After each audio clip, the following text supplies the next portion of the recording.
Good morning, or good afternoon, or good evening, wherever the hell you're listening to this. You're listening to Fat Unathletic Nerds Talking Sports, the Sports Pod with Dad Bods. This is JackKnife alongside Brick Walters and the Zach Danielz. How you doing tonight, gentlemen? Hey, what's going on, Jackie boy? What's going on? I'm doing pretty good here. Doing good, you know. Thankfully I could watch the Stanley Cup and, you know, not be emotionally invested that, you know, being worried that a rival team is going to win it. Thank you, Tampa Bay Lightning. But yeah. Come on, man. I can't believe you're one of those guys that's actively rooting for the enemy team. Enemy team? I don't betray your city. Yeah, freaking hell. They'll never do the same for us. But anyway, we're not going to start talking about hockey just yet. First, let's go to the NBA. Let's talk about Giannis Antetokounmpo. He left the last game of the NBA playoffs with injury. Hold on, I got to freaking reread what he wrote. He hyperextended his left knee, and right now he's doubtful for Game 5. And Zach, you've been following the NBA playoffs a lot closer than we have. It's safe to say that the Bucks are, for lack of a better term, fucked without Giannis. It's actually, I think it's even now because Trae Young also has a bum ankle. It's kind of like Chris Middleton has stepped up pretty well for the Bucks. And they have some guys around him, but yeah, honestly, it's just funny how the trend of this entire playoffs has been like nonstop injuries to key players for every team. It's kind of almost as if we look at the bubble playoffs last year and we thought that was a bit of a joke, like during COVID. This one kind of gets tainted too with how many injuries there are. I think I talked about that in one of my reviews for the second round. It's really fucking things up, man. Really bad. I mean, I wasn't paying that much attention to the game. I did have it on because, yeah, I think I was editing, you know, the third episode of Cutting Edge, and, you know, next thing I know, I see Giannis limping to the locker room, but, you know, I guess, like you said, it's an even series. Both stars have, you know, injuries or something, you know, holding them back, so they're not at 100%, but, yeah, Giannis at 100% or even at 50% would be a huge loss for the Bucks, and considering, you know, Hawks still have Trae Young, and if I'm not mistaken, he's still playing like fire right now. Not bad for a, you know, balding guy. Not bad for a balding guy. Dude, fuck Trae Young, honestly. But he has proven in this Bucks. I thought he proved it against the Sixers, but against the Bucks, he's just shown. I think Game 1 when they won that game. They won Game 1, and he had like 48 points or something crazy like that. The dude gets it done. I can't really fault him for that. You know, he gets it done whatever way he can. I think he's a little bit cheap. I feel like he dives into defenders when he shoots. And I saw there's new rules for that because there's a lot of players around the league that do that. They're finally going to start cracking down on, you know, guys basically hunting for fouls when they shoot. You know, he would take threes and like he dives into them, he flails in the air and just chucks it up and prays that it comes near the rim and stuff. So, but either way, Trae Young, he's a beast. Giannis, he's a beast. But both these teams without those two guys, now you just got to look at their role players. The Bucks have Chris Middleton, Drew Holiday stepping up, Brook Lopez not looking too bad.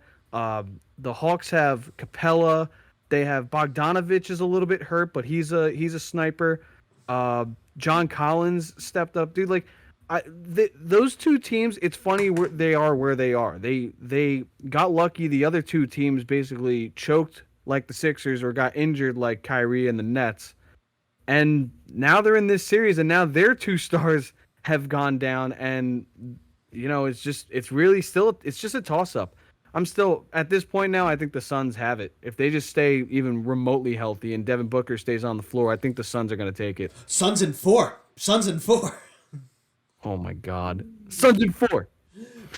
Apparently, Barstool interviewed that guy today. That guy, because I saw an interview of the guy that got his ass beat, and he was making the worst excuses. Like, why are you starting he started a fight and he like sucker punched the guy. The guy turned around and kicked his ass. Like there's really no other. There's nothing you can tell. We all saw the video. Just stop talking.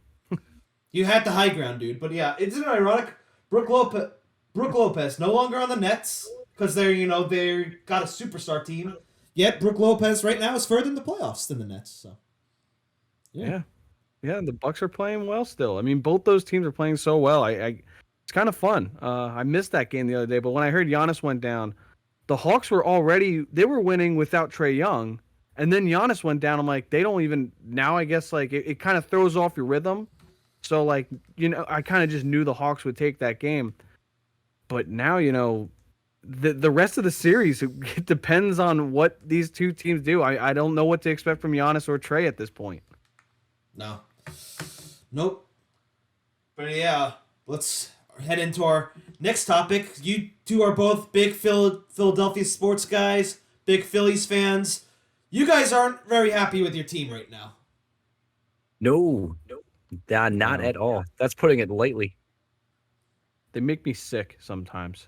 I'll let Steve go because I think we both can just pretty much contribute to a fantastic rant is the way I can say it. We haven't had a rant since my Jets meltdown episode 1, so yeah. I mean, I guess my mini rant is I can't believe I'm going to say this, but Joe Girardi is honestly making Gabe Kapler look like he's Charlie Manuel or like an absolute god. Take me back to just a year ago, and I was pulling my hair out. This Gabe Kapler guy is the friggin' worst. He's all analytics. He doesn't know how to manage. He's terrible, getting the hell out of Philly. And then they brought in Joe Girardi. I'm sorry, 2 years ago, because they brought in Girardi 2 years ago. And, COVID year, we gave him a pass. This year, he's just proving that wasn't a mistake. He's just not the same guy he was with the Yankees in 2009. He's literally just Zach, maybe you have words for it, but I'm flabbergasted. The guy is just, what is he doing, man? I really Hector Santiago alone is just, I don't understand what the hell is going on. Well, like, I feel diseased because I keep watching them and I still get the updates. I think are they winning right now? I mean, like, yeah, I guess they are at the moment, but it doesn't even matter.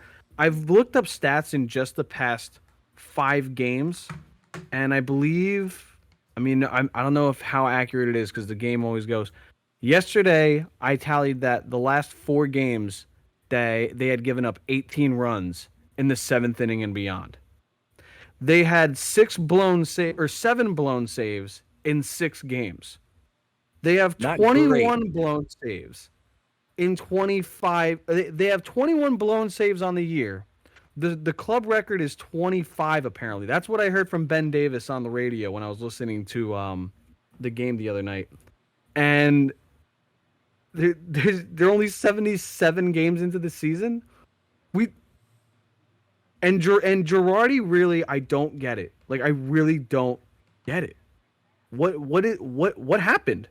Where is that guy that the Yankees had? Like, was that team really just that stacked? Like, he could just throw any arm out of the bullpen, and his starting pitching lineup, they would go out there and do their job, and the bats would just be hot all the time. Everyone was hyped up to be there. I don't know. Like, the Phillies look dead inside.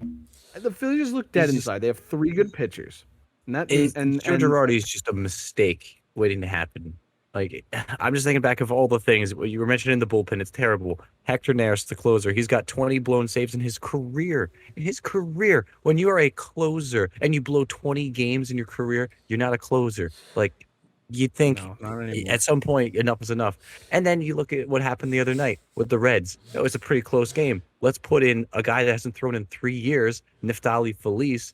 Oh, what happens? He gives up a grand slam. Oh, who saw that one coming? Another thing he did a couple other nights ago, when Eflin was pitching, he's having a pretty solid outing, has him bat in the 7th inning, and then he replaces him in the bottom half. Like, what are you doing, bro? Pinch hit. That's the whole point of the NL. Like, so many mistakes. Sounds like you got your own little Edwin Diaz situation there. Oh, I would take Ed Lewis at this point. Well, Edwin's not having a bad season for the Mets either right now. Wait, He's their fans actually call like- him. Their fans call him Ed Luz Diaz. Yeah, I'll take that over whatever the hell Hector the Protector is, or Hector Neris. Hector the You know, Protector. it's not working. And you know, it's funny, you can't even blame Girardi for that, because we've had Hector for like 4 or 5 years. We've had Vinny Velo for like 5 years. And I'll give Velasquez his credit. Like, he's not having nearly as horrible of a season. He's actually had a lot of good starts. But like, that's the definition of insane, is doing the same thing over, expecting something different, and getting the same results. And Girardi just, the moves that he's making, it's not even like, you know, Gabe Kapler made some bad moves and he put bad like pitchers in from the bullpen at the wrong time and whatnot. But like, he just like, how do you not pinch? You're going to take Zach Eflin out, like you said, but you don't pinch hit him right before. What are you doing? If you're going to take him out, put someone else to bat. Like, I don't know, man. Like, and he does double switches where he takes out like really good defenders and puts in crappy defenders, or like someone who's really hot at the plate. Like, I remember one time he double switched like Gene Segura for Nick Maton, and Nick Maton is a rookie that got brought up due to injuries. And Maton's also having a pretty damn good season for someone who should not be on a major league team. But can we just say thank God for Nick Maton and Luke Williams too while we're at it? Two very, very bright spots in a rough season. Where honestly it hasn't even been that rough. If you clean up the bullpen and you actually win some of these close games that you're pissing away, like 2 of the 4 games in the recent Mets series, like you're above 500. You're in first place by 5, 6, 7 games right now. It's unbelievable. All you gotta do is clean it up. Yeah, dude, I mean, and David Hale. I mean, Jack, you saw. I remember I texted you about. Was I texting you about that? Like David Hale. no, yeah, we talked about Unbelievable. last episode we were talking. You know, you talked about how awful David Hale was, and then the next day he got cut from the team. I immediately saw that and sent you the screenshot. Yeah, I mean, dude, how does like Girardi put David Hale in maybe a month into the season? He wasn't doing great before that, but like a month into the season, they were playing the Rockies, and the Rockies are just not that good. And he put David Hale in with the bases loaded and Trevor Story at the plate. Guess what happened? It was a grand slam. He did it, I think, against the Braves or something. He did it a second time. I remembered looking and I was like, what are we doing putting David Hale in with the bases loaded? The person hit a grand slam. I'm like, are you fucking kidding me? And then the other night against the Reds was that, I think that's, I don't even remember. That was Neftali Feliz. No, that was Neftali Feliz. You're right. No, that was a different grand slam. Still just as dumb of a grand slam, though. Very avoidable. Yeah. It's gone to the point they've blown so many games, and even games that they've won, I feel they've probably blown at least like 1 or 2 leads in those games. Like they have to like make it so you have to stress the entire game. There's never like I can't relax even if it's like 10-0, which I haven't seen a 10-0 game in a while, but like I can't relax. They had a game last week. They it was like 5-0. Then it was tied at 5-5. Then it was 9-5 Phillies. Then the other team, I think, took the lead to like 12-9 or like 11-9. This was the Phillies Nationals game the other day that was going back and forth and back and forth. And we actually started messaging each other in the 8th inning. The Phillies finally jump ahead to take, like a 12-11 lead. And then before it even happened, we're like, great, here comes Hector Neris. He's going to come in and he's going to blow the game. What happened? Hector Neris came in, gave up 2 runs. Phillies lose the game. Unbelievable. Yeah, like it's so bad that we expect it to come, and when it happens, we're not even upset. We're just. I think that game broke me though. I think that game like officially broke me because like how do you do that? They had like, I think that's the game where they had 2 blown saves in one game. That's why they had 7 blown saves in 6 games, because literally in one game they gave up 3 leads. And they weren't like 1-run leads. It's impressive to think if all they do is clean up the bullpen, this team is like 15 games over 500. And I thought I was frustrated with the Yankees underachieving. Hey, at least they're Yeah, 3 games over. before we started this podcast, Jack, I've been talking to like Sean and like my buddy Sean is a Yankees fan. Shout out Sean if you listen to this.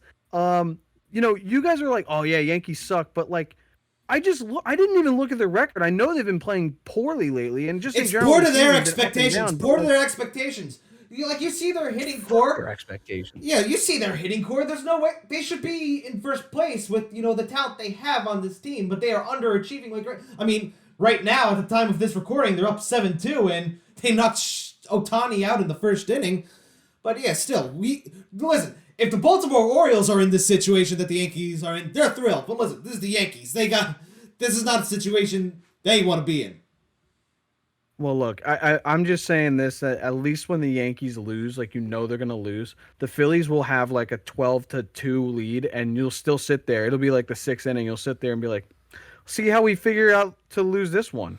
Let's see what our pitcher will do. It's like most of the time they like a lot of runs have gone in on like wild pitches and pass balls and like hit batter. Like it's embarrassing. Neftali Feliz before that grand slam, I think he gave up a single, a walk, hit a batter, and grand slam. It's like they're not even. They don't even have to try. They just need that one guy to swing. Yeah. So every game you're like, okay, Philadelphia, you're doing great. How are you gonna fuck up this time? No, but seriously though, I can't tell you how many line scores I've seen this year where it's like Phillies lose 10-6. Oh, well, that's what happened. They gave up 10 runs on 6 hits and 3 errors. Like, the fuck is that? Yeah. Like, why do you even The show worst up and play the defense, game? too. Just give them the win and go home.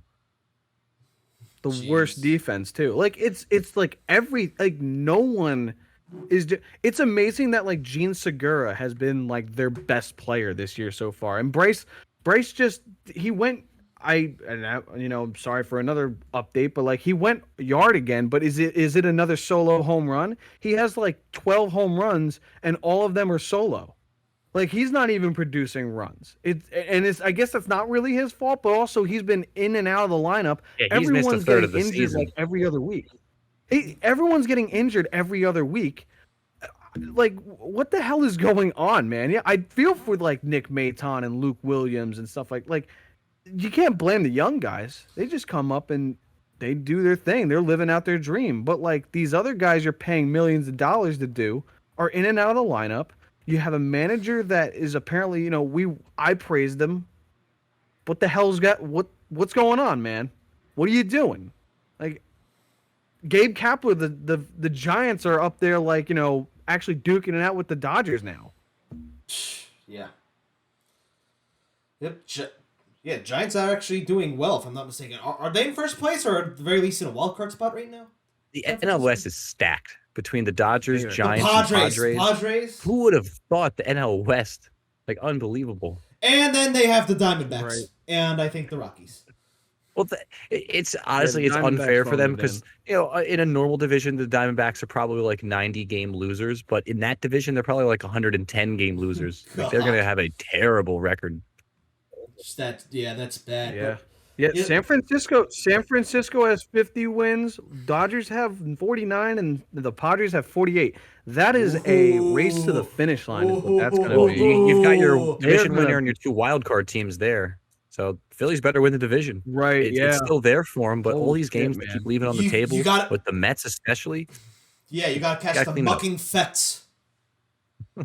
Catch the mucking Which is more Fets. possible. Wow. What's going on with the Yankees, though? Everyone's freaking out. Like, yeah, you're only a couple games back first, but there's 8 games coming up against the Red Sox. They better go like 6-2. Yeah, but they went 0 so far they're 0-6 against Boston this season. They just got swept again by Boston this past weekend. Like they lack situational hitting. Like I think I've talked about this numerous times. This team doesn't really hit for contact. I mean, kind of a different story tonight. Let's see, what is it right now? Oh, gee, it's 7-3. Domingo Germán's struggling again. What else is freaking new? Well, look, I'll say this, Jack. They are actually, Steve. They're like 4th, because Boston, Tampa Bay, and Toronto are pretty. Yeah, they're I pretty forgot good. the Blue Jays are coming up. Yeah, they're pretty good too. The Blue Jays are very good. Pretty good team, but just unfortunately for them, they're in the stacked AL East. And And of course, I just keep wanting Boston to go back to like what they were for the century before 2003. But of course, that's not going to happen. Jeez, look at Zach. New Kurt Look at Zach. I think he's completely frozen on froze us. up. Jeez. Well, Zach, I just love that we can hate our teams for entirely different reasons. Like the Phillies, they just have no bullpen and no consistent coaching. The Yankees just don't hit. Like it's just the whole live and die by the long ball. This is what happens, and this is what the Yankees are built for. And this is why I'm glad that's not the Phillies, because even if they lose, I could still at least watch them put on a hit parade and leave runners in scoring position. You just got to watch your guys strike out and pop up. Yeah. Well, anyway, let's save the hockey for next. Not the next topic. Let's stick to baseball. There was recently some trouble with the College World Series. Steve, you're more familiar than that. Yeah. Explain to me what happened. State. Yeah. So NC State, they are going through the baseball playoffs, and they had something came up with COVID, so they started testing the team. And then after one of the games, they tested the team, and a couple guys came up with a positive test. So they said, "All right, pack your bags, Yep, get Zach's out. back. Season's over." All right, Zach's back. All right, so Zach, we're talking about college. Now we're talking College World Series and NC State. Oh, we're gonna talk about that real quick. Here's my sentiment on it. Get vaccinated, don't get vaccinated, do what you want. But the thing is, it doesn't make fucking sense. Weren't they vaccinated though already? So yeah, there wasn't it when like they a tested the mixture players, from... there was a mix of both. Yeah, so that status, Yeah. however you see it, it didn't come into factor here. Yeah, I mean dude, do what you want to do, but the only point I'll make on this topic, I want to hear what you guys have to say about it, because I don't really pay attention as much to College World Series, but I have watched some innings. It's very entertaining. I like the energy these kids bring, like all these teams. But how are you going to have tens of thousands of people in the stands side by side, vaccinated or not vaccinated, or whatever they're doing? How are you going to have all those people, but have these guys standing on the field away from them, distant, because baseball is generally a pretty socially distant game if you want to think about it. Yeah, it is. How are you just gonna take all of them out? I'm gonna tell you, it is not. Having played consistently for the last 2 years actually throughout all of COVID, we were still sitting lap to lap, leg to leg on the bench. There's no social fair. Yeah. You outplayed Todd Frazier this week, Steve.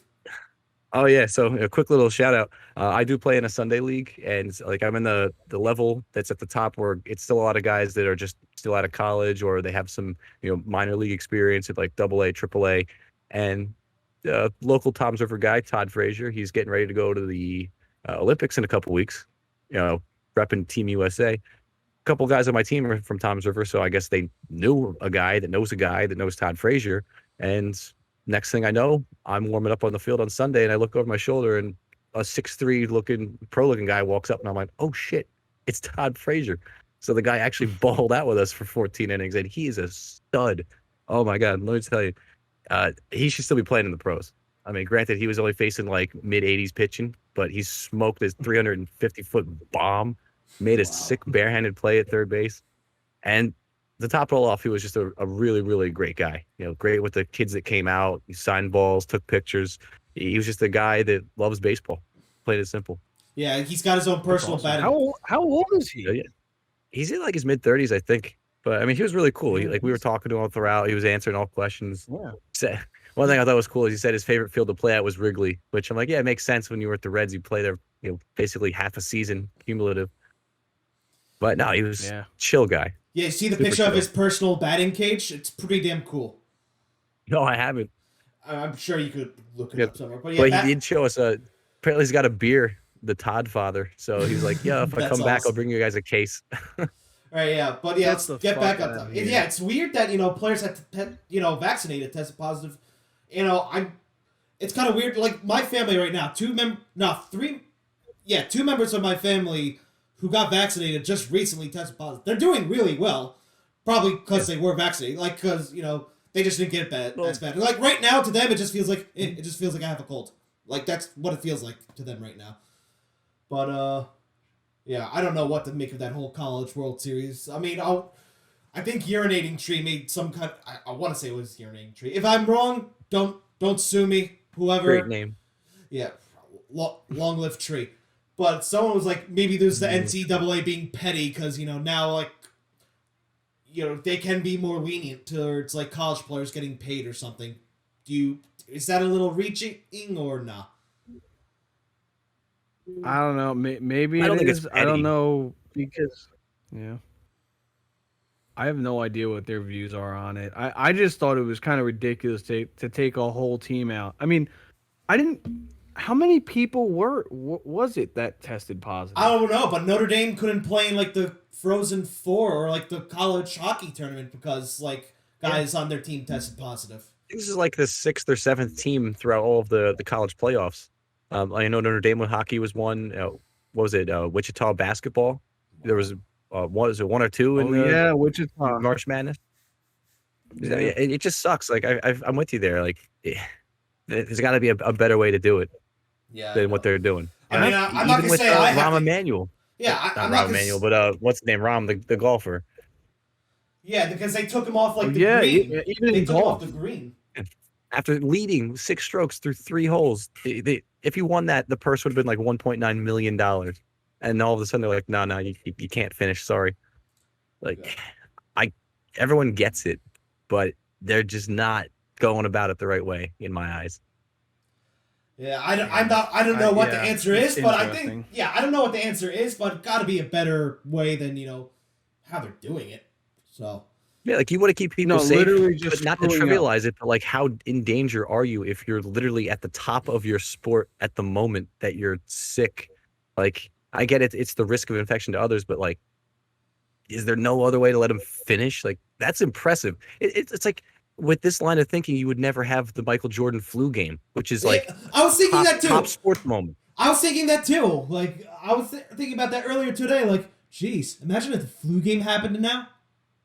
It wouldn't. Well, the story apparently changed to like he might have gotten poisoned by the local pizza guy. Regardless, the sentiment is still the same though. Yeah, like Michael Jordan went.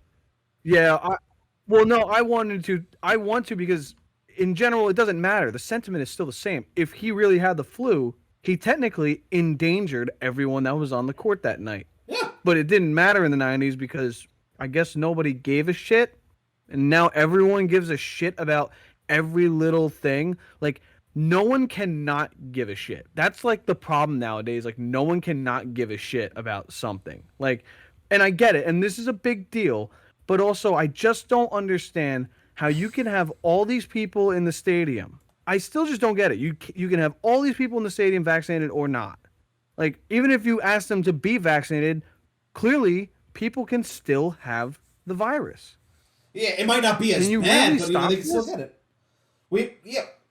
You really can't stop it. I hate to say it, but eventually we're just gonna have to learn to live with it, I guess. Mm-hmm. Yeah, that's it. I'm serious. Like, thinking... play scabs. Yeah. What's up, Zach? I was just saying, like seriously, like just play scabs if you have to. Like, play the freshmen. I don't know, like.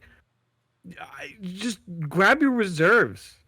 Put the coach in. Rudy. Yeah, put in Rudy. Seriously, think about that. NC State has to now put in like their JV squad to finish the tournament, and they somehow win it all. How epic would that be? That'd be so sick. That's 1980 Miracle on Ice level shit.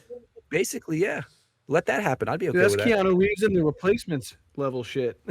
Great movie. Seriously, imagine if the flu game happened today. I want to circle back to this. Imagine the coverage that Michael Jordan would get in the following day, where it's not about what an epic feat it was how much of an asshole Michael Jordan is for endangering the lives of everyone around him, and he should be ashamed of himself, and he should be banned from basketball, and blah blah blah.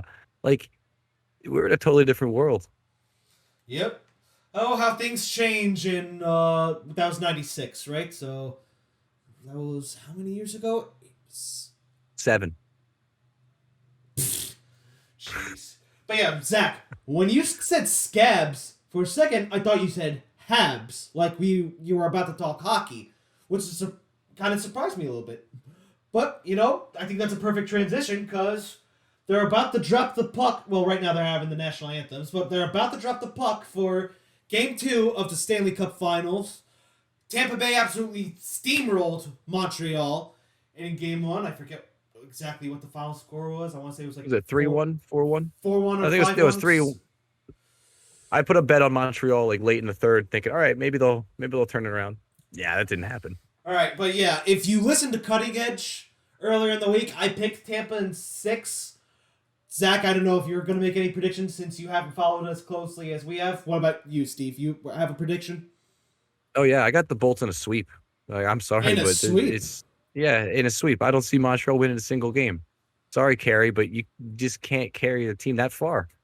Well, Like the Lightning are unstoppable right now. Are you kidding me? Like, I'm so glad the Flyers didn't make it in retrospect because I'd rather see them miss the playoffs entirely, just tripping over their own skates, and get smoked by the Lightning.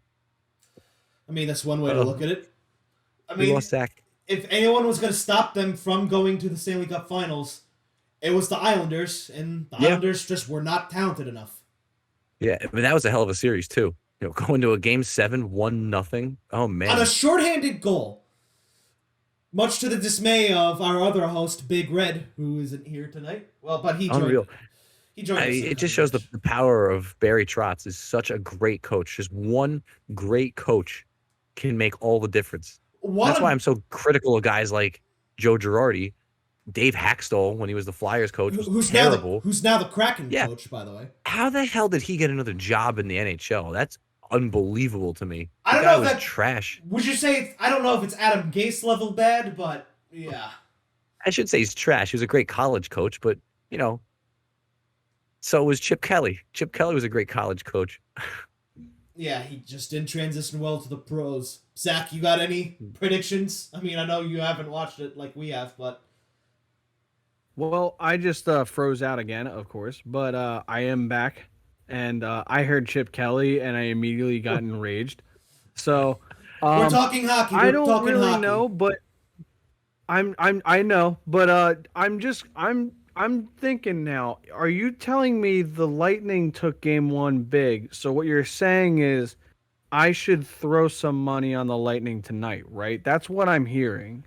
Hey, I wouldn't be surprised if Montreal took this game tonight. Like I said, I picked Habs in 6. I think this. I don't know if this game necessarily serves as a wake up call, but you know what? The Habs play a game. You know, they're very similar to the Islanders in a way. Just I said this in Cutting Edge. If this was an Islanders Habs series, I would go with the Islanders because they got a superstar stunner. But the Habs play a game where they wait, they let you do your thing, and then if you don't take advantage, they'll make you pay for it. And if they score first, they can control a game.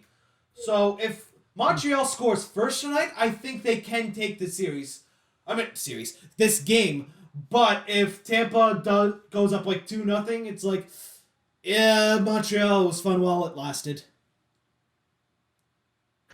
Yeah, I was looking at the bets because, playoffs, hockey and basketball at the same time, you want to throw money down, but I really shouldn't, and I'm not going to. But I'm really hoping for whoever the underdog is, and it sounds like the Canadiens shouldn't have even been here from everything you guys have been saying. The Rangers. It sounds like didn't the Lightning win? They're a pretty the good Lightning team. won last year, right? Yeah, and look, Zach, listen, the Rangers had more points than the Habs this year. The Dallas Stars who won the Western Conference Final last year, had more points than the Lightning this year. Neither of them made the playoffs because of their divisions. The Habs are only in the situation they are in now. The Habs only won the division. No, what am I saying? They didn't win the division. They only made the playoffs because of the division they were in. Well, I know your buddy Frank on your episode. I remember the first thing that came out of his mouth really was they were an underappreciated team, and I can respect that.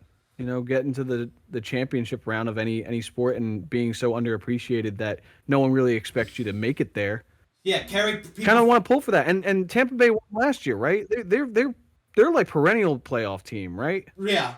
They've as the last couple of years, absolutely. Yeah, they're a powerhouse. Well, not 2 years ago because they got swept in the first round after like a historically good regular season. But I think that lit a fire. That lit a fire up under their asses.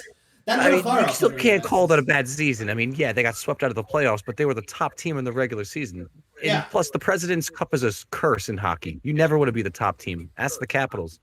Yeah, in '94 the Rangers won, but yeah, keep in mind the Habs.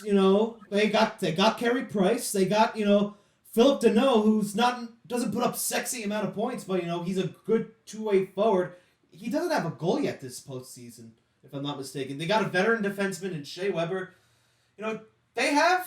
I think they can push Tampa, but ultimately, again, Tampa is just too talented. They have so many forward lines you could roll out there. They have Vasilevsky, he washes Carey Price, and they have big defensemen. Nikita Kucherov just isn't fair. The guy got to take the entire regular season off, and he's just been coming out of like guns a-blazing in the playoffs. Unreal. And like I said, any team, I don't care what anyone says, any team would expose that loophole if they could. Oh, of course. I mean, what player is going to willingly want to sit out a season, though, just to have fresh legs in the playoffs? But it's like that. Brilliant. It's absolutely brilliant. Yeah, you say that to their fans, they'll just do the Joe Kelly face. You were over the cap. Or just ask Brooklyn Net fans, because they basically were a living experiment of that, where they got to watch their big three, I think maybe like 2 or 3 times on the court at the same time in the regular season. Yeah. And then look how that panned out. You got 1 or 2 of them got hurt, and then that's it. Yeah. But that seems to work. But it seems to be working for the Tampa Bay Lightning. It works in hockey, yeah. At the time of this recording, there's no score. They just started the game. So yeah, by the time you are all listening this, either they'll take a commanding 2-0 lead, or the Habs will make it a little more interesting. So we only got one coin toss tonight. Flip it. All right. What's the more embarrassing moment for Dylan Bundy? When he puked on the mound the other night, or when he couldn't get out of the first inning that one time when he was a pitcher for the Orioles, if you remember that game? Oh, man. I don't remember it entirely, but I remember it being just historically bad and awful. It's got to be that. I mean, when he threw up on the mound, it was just like heat exhaustion. And it's not like he was like mid-set where he just throws up in the pitch, like he's gathering himself, and then he just walks to the back of the mound and he just boots. Yeah, I mean, it's not pretty, but I'd say failing to a historic degree is a lot more embarrassing than just throwing up in public. I don't think he recorded an out that inning. Yeah, historically bad. I think being on the Orioles organization the past 10 years is more embarrassing than puking ever at any point in time. Just wearing that uniform. Puking probably feels better than being a Baltimore Oriole in recent years. So I would go with him being an Oriole over literally everything. I feel bad though. Did you see how much he was sweating, dude? His hat was dripping like it was raining. The only thing the Orioles have going for them is that they have such a beautiful stadium, but that's it. That is it. And they have a couple former Phillies. Yeah, and here's the thing. I saw the video and I heard the name. I'm like, Dylan Bundy. That name sounds familiar. And then I go on Google and then I see him in an Orioles uniform and then I'm like, oh yeah, he's that guy.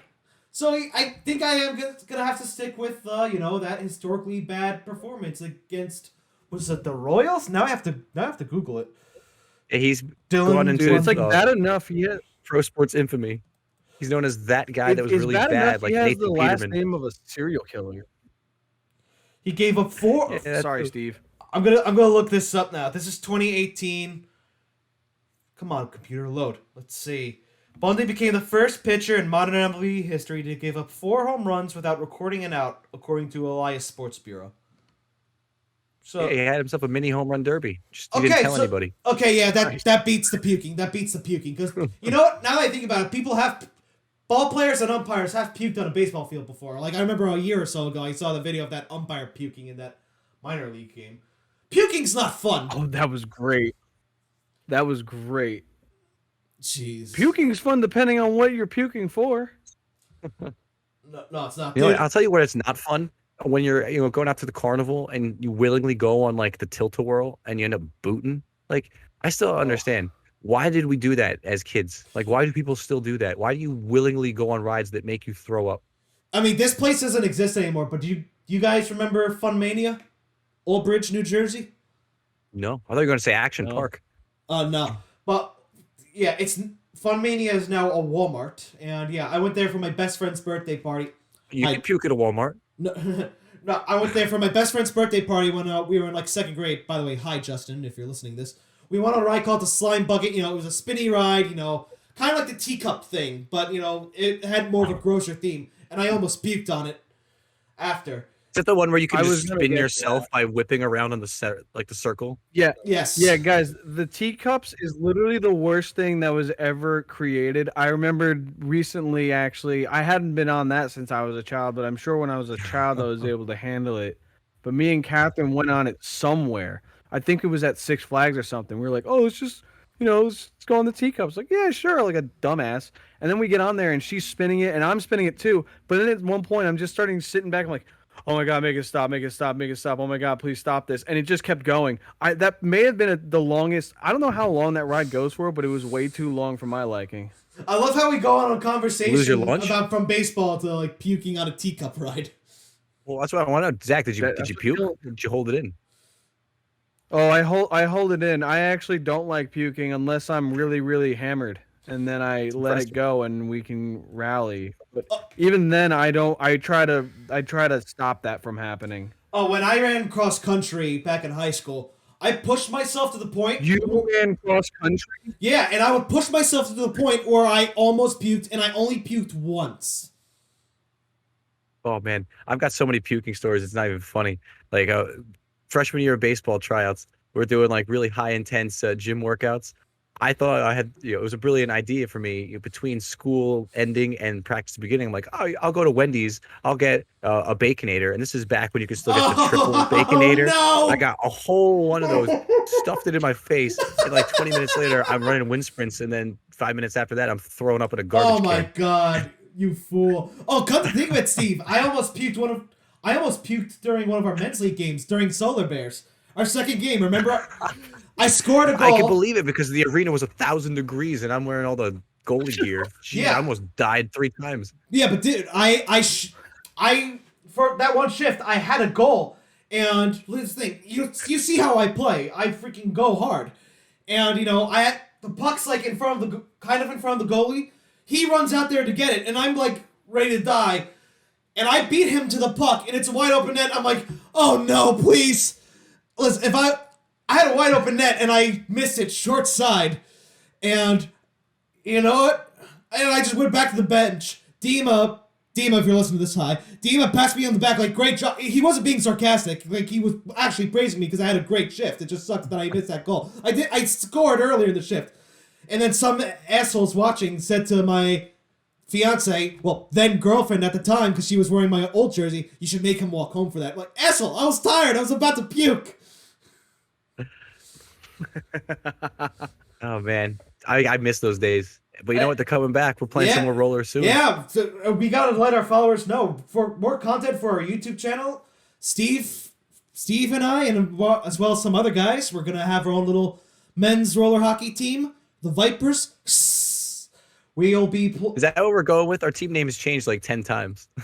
Yeah, because some of the names we picked are stupid. I'm not gonna go into them, but yeah, we're going with the Vipers by the sounds of it. Nice purple jerseys, pretty cool. I got pick mine up soon. Yeah, Steve. I'm sure you sent Adam. Jack is the star of our team chat. Yeah. Can I be the mascot? Please. Jack is our mascot. Zach, please show up in a snake outfit. You can be White Goodman. White Goodman. No, I'll show up in a random animal outfit. Like I'll just show up like dressed like a bear or some shit. No, can you please dress up I'm here as a for Vipers. giant sperm? Like just get like an oversized sperm thing that you see at like a sperm donor thing. Be like, what do you mean? I'm a snake. I'm a viper. Oh my God. You're nasty. This is brilliant. This is my tail, see? Oh, jeez. But yeah, subscribe to our YouTube channel if you want to see us fail at hockey in our beer league. But anyway. Oh yeah, you'll get a front row seat with me. I'll be strapping a GoPro on my bucket, so you get to Exactly, see that's how front row action. Yeah, all the clips of me. all the clips of me falling, we could add, the TikTok sound effect with the wee, oh my god, wee. We'll do our own little Hartnell down. Oh, jeez. I hated Hartnell, but you know what? He's a player that the Rangers could use right now. But anyway, I think we had a good episode tonight. Anything else you guys want to talk about before we wrap up, or? Yeah. All right. I say, quick side note: MLB had their first victim of the sticky stuff search. Oh, that's right. I forgot the pitcher's name. What was he? The Mariners. Yeah, he was a Mariner. Yeah. I think his name was like Santiago. Let me keep talking. I'll look it up. BS. It's going to be 100% BS because I buy his story that, it's a hot, sweaty, humid day. Pitchers have this bag of rosin, they always do on their arms and their wrist. It helps them grip the ball. It's something that the league literally is like, here's a thing to help you grip the ball so you don't, let it slip out of your hand and kill a guy. And name is okay. Hector Santiago is his name. Yeah, so Hector Santiago, he's using the rosin. He puts some on his glove hand, puts some on his throwing hand, and it mixes with the sweat because it's a hot day. It gets a little sticky, gets in his glove, and then the umpires are like, oh, you can't put it on your glove hand. You're ejected. We're taking your glove. And he's like, okay, test it. It's just rosin.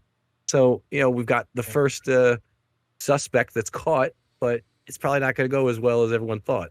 I hope spider tack. I hope this goes the way of, the way challenging pass interferences went in the NFL.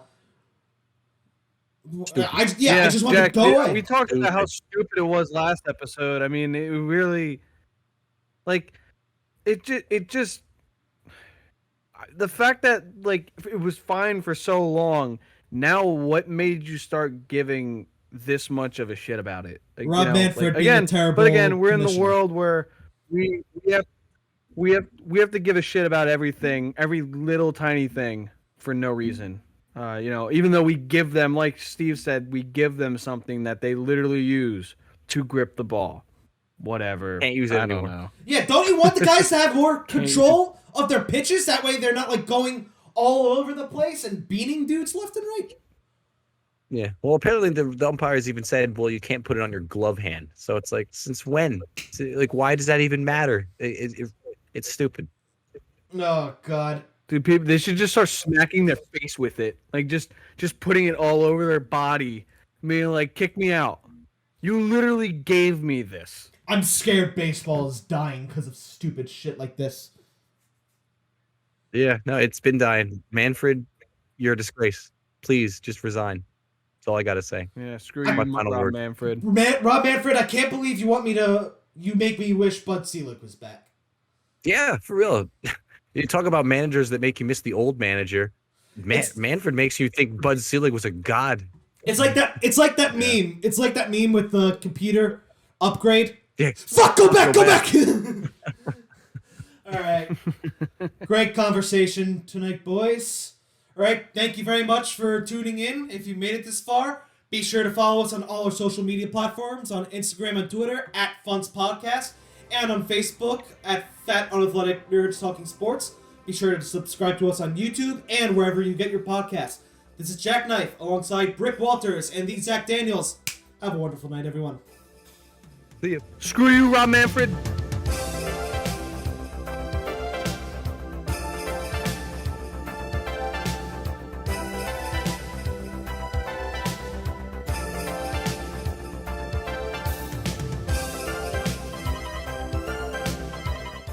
Rick's lost power. Oh my God. We lost power. Oh shit! But oh wait, so the internet's still here. Okay, the internet kicked back in. That's good. That means there's only a bump in the line. Yeah. All I can see is your teeth right now. All I can see is your teeth. I can only see your tank top. This is great. I'm adding this as a blooper. Whoa. Maybe this will be a blooper at the end of the episode. Ooh.